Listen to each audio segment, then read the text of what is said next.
Chào mừng các bạn đã quay trở lại với kênh Dojin. Các bạn thân mến, Ha Lam Phone là một bộ phim chính kịch năm 2007 của Anh, được phát hành tại Hoa Kỳ với tên gọi Mr. Four do David Mackenzie tạo diễn. Bộ phim kể về cậu thiếu niên người Anh Ha Lam Phone vẫn để tang mẹ mình tự tử và không chịu mở lòng với mẹ kế Verity, cáo buộc bà giết mẹ anh.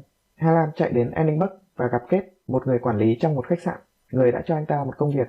Dần dần Ha Lam và Kate hình thành một mối quan hệ phức tạp khi anh cố gắng đối phó với cái chết của mẹ mình. Bộ phim có sự tham gia của các diễn viên Jamie Bell, Sophia Mai, Claire Forlani và Kiara Hill. Sau đây chúng ta cùng tìm hiểu cốt truyện của bộ phim.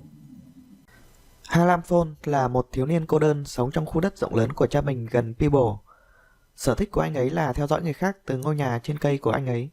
Ha Lam tin rằng mẹ kế của mình, Verity, chịu trách nhiệm về cái chết của mẹ anh 2 năm trước đó, trong khi Verity lại muốn Ha Lam sớm rời khỏi nhà, nên đã dụ dỗ và quan hệ tình dục với anh ấy để tống tiền buộc anh ấy phải rời đi.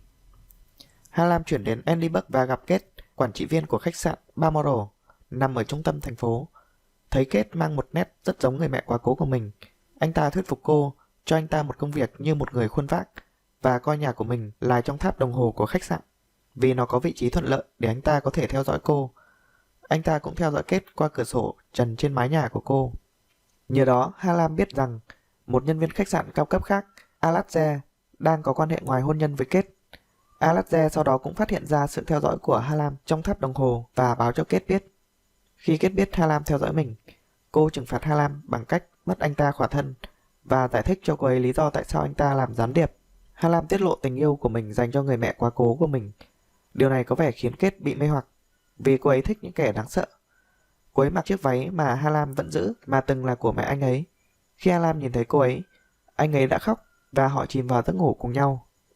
Lúc này, cha và mẹ kế của Ha Lam lần ra dấu vết của Ha Lam vì anh đã báo cáo những nghi ngờ về cái chết của mẹ mình cho cảnh sát ở Edinburgh.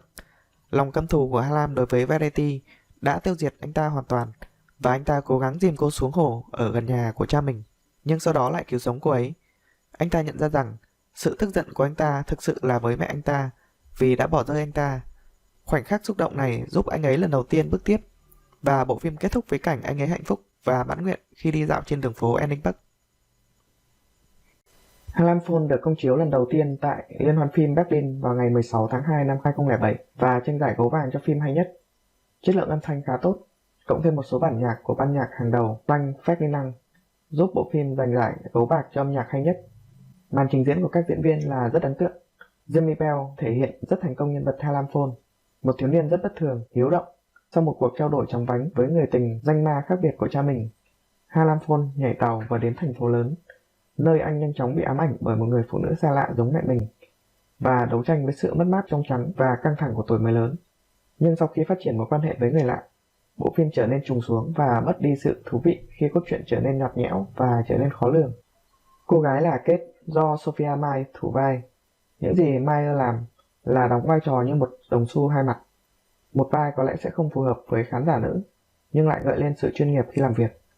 Công việc của cô ấy là trở thành một nhân vật đứng cả trong đời thực lẫn ý niệm về một giáo viên tình dục.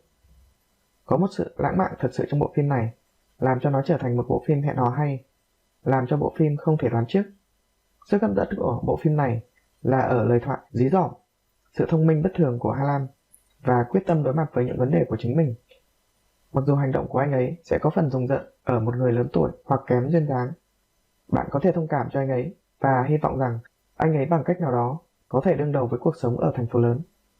Cái kết đặc biệt hay, đúng với những gì bạn mong đợi sẽ xảy ra trong cuộc sống thực. Ok, cảm ơn các bạn đã theo dõi.